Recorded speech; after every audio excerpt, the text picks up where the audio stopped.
Bonjour à tous. Alors aujourd'hui, je me fais fort de vous présenter un jeu ou un Warto. C'est un mélange de wargame et jeu de plateau.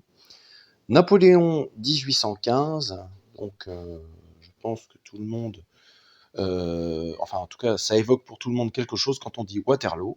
Donc, c'est la campagne de Belgique en 1815 qui opposa la France, la France.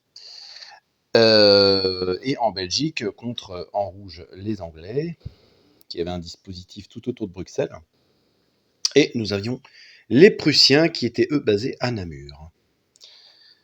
Donc je me fais fort de vous expliquer un peu les règles de ce jeu, qui est assez simple, qui a une mécanique bien huilée. Alors pour commencer, c'est un jeu qui fonctionne en tours. Donc nous avons 10 tours. À l'issue des 10 tours, si la France n'a pas n'est pas arrivé à 0 point de victoire, n'a pas amené le curseur jusqu'à 0, la France perd automatiquement la campagne.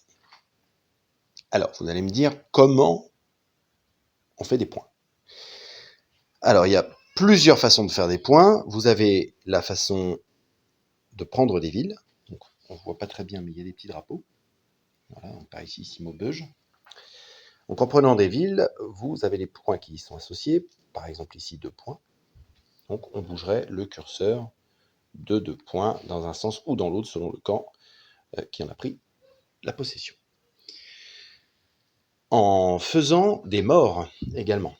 Alors, quand une unité arrive dans une case avec un adversaire, bon alors là ce sont 2 alliés, donc c'est pas vraiment le bon exemple, mais si mettons Erlon arrivait, Drouet d'Erlon arrivait avec Stan Metz, et qu'ils se regardaient sur cette case, il pourrait y avoir un affrontement. Donc lors de cet affrontement, il pourrait perdre des brigades qui sont représentées par ces petits carrés bleus qui en fait représentent 3500 hommes.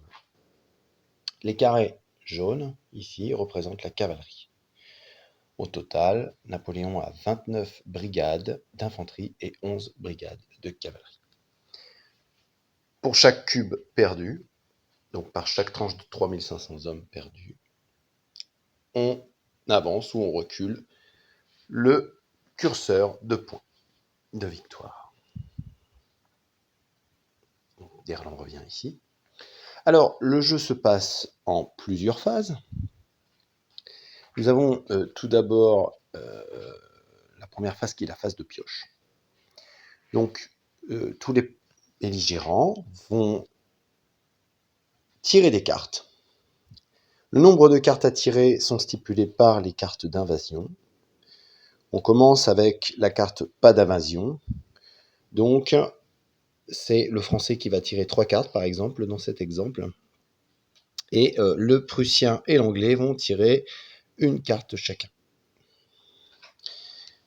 Donc, chacun va tirer ses cartes. Ensuite, personne ne révèle ses cartes, mais si on tire une carte qui a un bandeau rouge, elle doit être jouée. Si plusieurs personnes ont tiré des cartes à bandeau rouge, elles s'annulent. En règle générale, les cartes à bandeau rouge sont des cartes météo. Donc, il y aura une météo qui viendra interférer sur tout le tour. Ça peut être autre chose. Ça peut être, par exemple, du sabotage ou du parasitage de la résistance, de ce genre de choses. Des cartes qui viendront perturber l'ensemble du tour. Donc, par exemple, si vous avez les bandeaux verts, ce sont des cartes qui peuvent être jouées pendant la phase d'opération. Les bandeaux bleus peuvent être joués pendant la phase d'initiative. Et donc, il n'y a pas de bandeau rouge. Je vais vous laisser en trouver une, par exemple. Tiens, là, je mets une. Inactivité, voilà. Dans une zone, au choix du joueur coalisé, tous les corps coalisés sont retournés sur la face a été activé. Si la carte pas d'invasion est en jeu, cet événement n'a pas d'effet. Voilà. Donc c'est quand même, ça peut être très handicapant. d'avoir des corps qui ne feront rien de la partie. Donc voilà. Mais si plusieurs personnes piochent une carte rouge, tout s'annule. Donc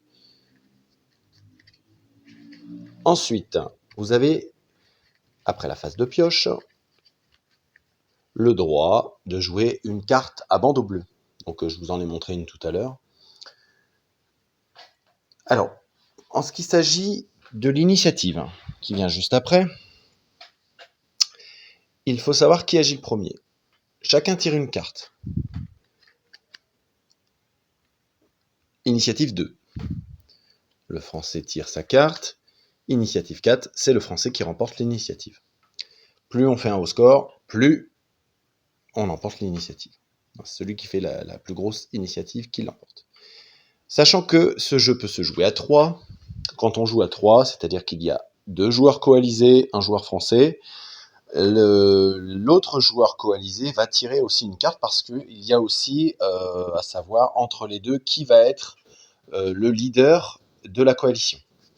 Alors, sur le début, dans Pas d'invasion, etc., ce sont toujours les Prussiens qui sont les leaders, et puis à partir d'une certaine phase de l'invasion, alors l'invasion +1, +2, etc., vous allez avoir un choix qui va se faire à chaque tour, à savoir qui va être le leader. Donc celui qui fera le plus haut score entre les deux sera le leader du tour. Le leader du tour coalisé décide qui va faire une opération entre les coalisés. Donc c'est assez important. Ensuite, donc une fois que l'initiative a été tirée, on rentre enfin dans la phase d'opération. Et les opérations sont au nombre de 3. Vous pouvez soit faire une manœuvre. Donc la manœuvre consiste tout simplement à se déplacer. Pour se déplacer, c'est très simple. C'est au hasard. En fait, on pioche une carte et on voit le nombre de cases. En fait, c'est toujours le chiffre qui est en haut, à droite, qui prime. Le nombre de cases avec qu'on aura le droit de se déplacer. Donc, vous avez des cases et des connexions. Donc, vous allez d'une connexion à une autre et ça prend une case. Donc, suite à cela, vous avez aussi des modificateurs qui vont se mettre en place. Par exemple, ces petits carrés gris et blancs représentent des piles. Si vous avez 2 corps qui se déplacent, vous avez moins 1 PM. Par exemple, j'avais pioché une carte avec 2 points de mouvement. Si je déplace 2 corps d'un seul coup, j'aurai donc moins 1. Donc je n'ai plus le droit que de me déplacer que de 1. Terminé, j'ai fait mon déplacement, je retourne pour indiquer à tout le monde que cette unité a joué. Une fois que le joueur français a fait son opération, c'est un joueur coalisé, en commençant par celui le leader de la coalition, qui va décider qui va jouer. C'est pas forcément lui qui joue, mais c'est lui qui va décider. Par exemple, joueur français, seulement un, voilà l'initiative. Le Prussien est le leader des coalisés. Donc, au début, c'est toujours le Prussien qui va décider qui joue. Donc, j'en reviens à la phase d'opération. Soit on fait une manœuvre, donc c'est le déplacement, comme je viens de l'indiquer. Soit on se bat. Soit on se bat, enfin, on se déplace et on se bat. Alors, cela implique différents changements. Si je ne fais que de me déplacer, par exemple, si j'avais fait 5, alors j'aurais eu le droit, par exemple, d'aller sur Steinmetz, j'aurais eu le droit d'aller là, de me retourner, il n'y a pas forcément un combat, j'aurais pris un point de fatigue, donc ça je reviendrai tout à l'heure sur la fatigue, une fois que je rentre dans une zone contestée, mais il n'y a pas de combat. J'ai fait un mouvement. Mais j'ai le droit de me positionner pour qu'au tour d'après, je sois prêt à me battre. J'aurais pu également faire un mouvement et me battre. Donc, par contre, j'aurais eu un dé de moins en combat pour faire mon combat. C'est un malus qui est donné à l'attaquant qui se déplace pour combattre. Si j'avais été déjà là du tour d'avant, je peux faire l'opération combattre. Et là, je n'ai pas de malus. Donc c'est d'où l'intérêt de d'abord se déplacer et au tour d'après de se battre.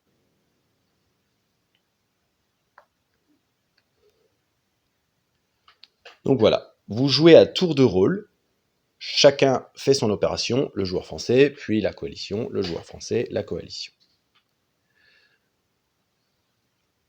Ensuite, vous avez la dernière phase, qui est la phase après que tout le monde ait fait,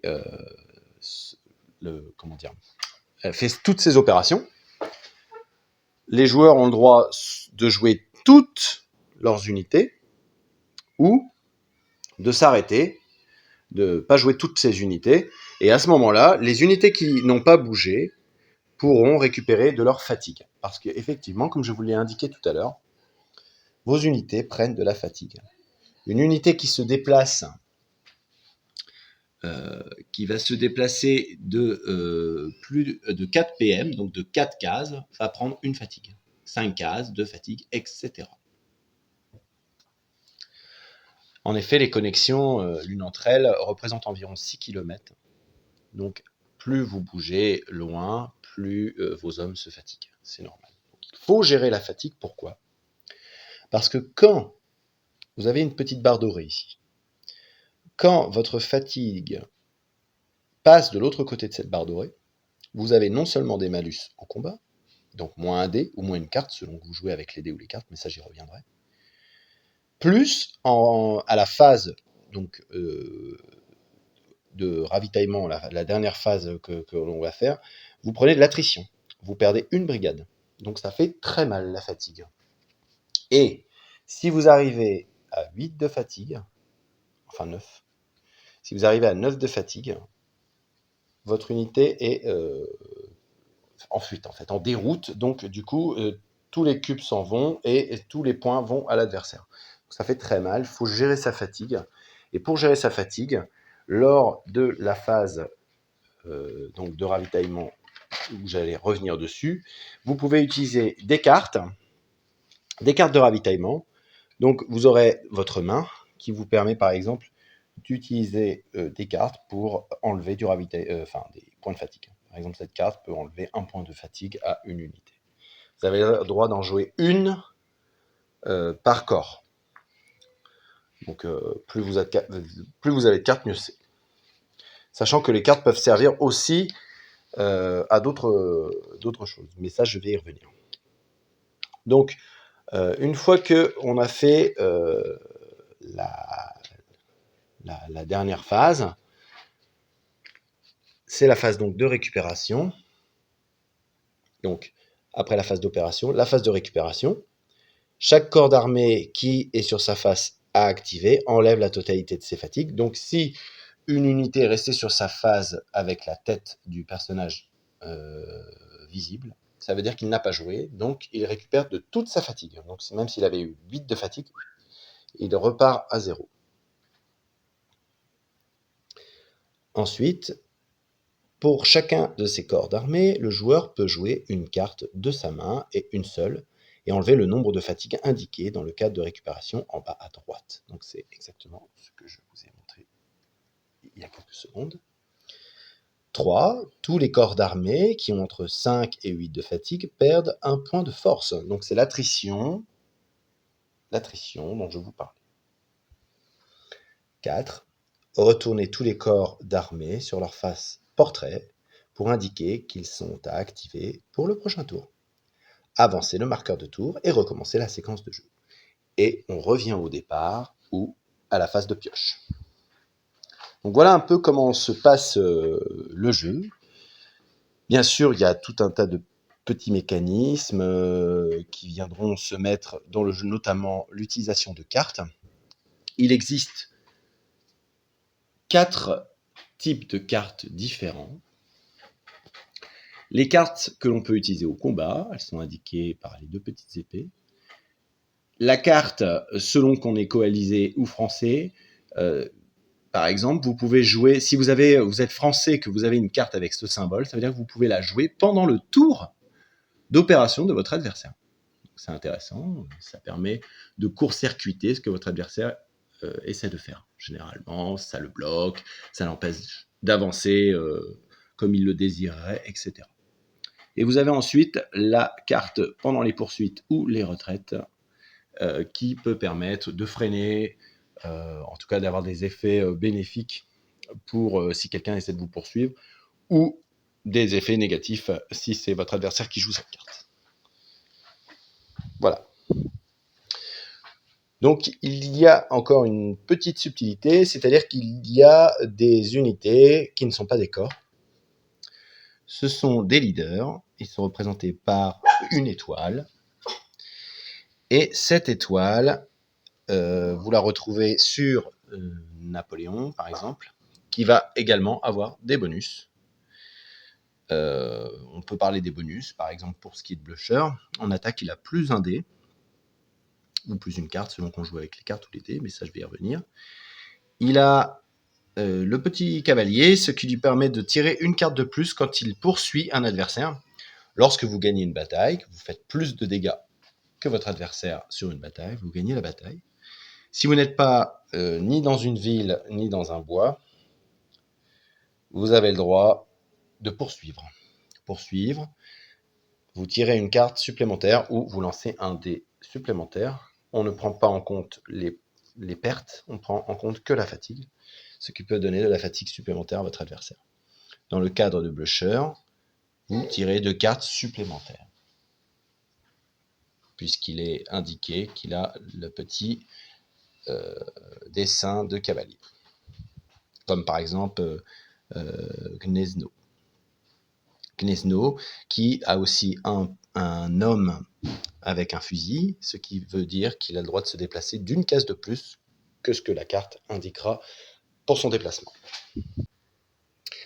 Alors, petite subtilité, vous avez une ligne blanche qui vient fendre en deux la carte décoalisée.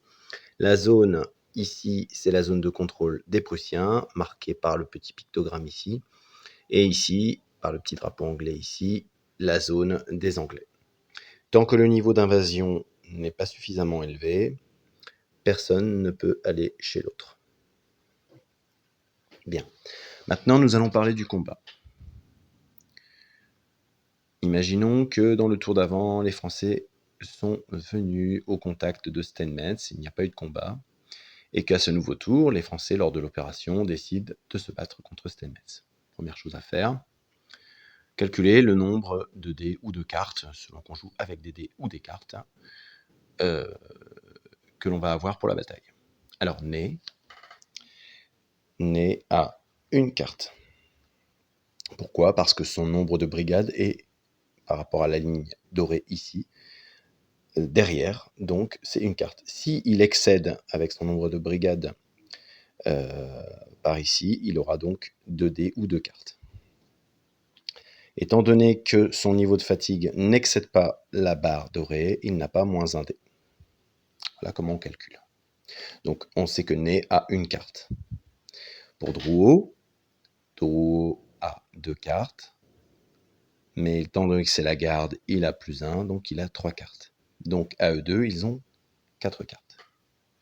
Donc soit on prend 4 dés et on prépare. On fait de même pour le joueur prussien, donc Steinmetz.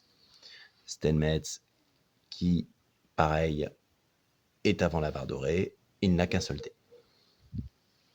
Par contre, Steinmetz est dans un village, le village de Binch, et donc un village, c'est moins 1 à la fatigue à la fin du combat. Très bien. Maintenant, l'attaquant a le droit de jouer une carte de combat, et ensuite le défenseur. Le joueur français joue la carte La Garde. La pile française avec le corps de Drouot révèle une carte de combat supplémentaire. Si le joueur français perd le combat, tous les corps français de la pile subissent une fatigue supplémentaire. Donc, les Français n'auront pas 4 dés, mais auront 5 dés. Quant au joueur prussien, il joue embuscade. La pile française subit une fatigue immédiate. Donc, on prend la fatigue et on la répartit soit sur Derlon, soit sur Ney. On va par exemple la mettre sur Ney. Très bien, le combat commence. Alors on pourrait jouer avec les dés. Alors le lancement de dés est très simple. Une croix avec un carré, c'est la mort d'une brigade, donc un cube. Et le point, c'est une fatigue supplémentaire. Jouons avec les cartes. Donc 5 cartes françaises. Première carte, deuxième carte, troisième carte, quatrième carte et cinquième carte. Alors, nous avons une perte de brigade, 2, 3 pertes de brigade, 4, 5 pertes de brigade. C'est une énorme bataille qui a lieu, donc c'est un très beau score pour la France. Plus 5 points de fatigue. Le joueur prussien, quant à lui, joue une seule carte et inflige une perte aux Français et une fatigue. On met déjà les fatigues, donc pour ce qui est du joueur prussien, c'est 5 fatigues. Donc State Metz prend 5 fatigues.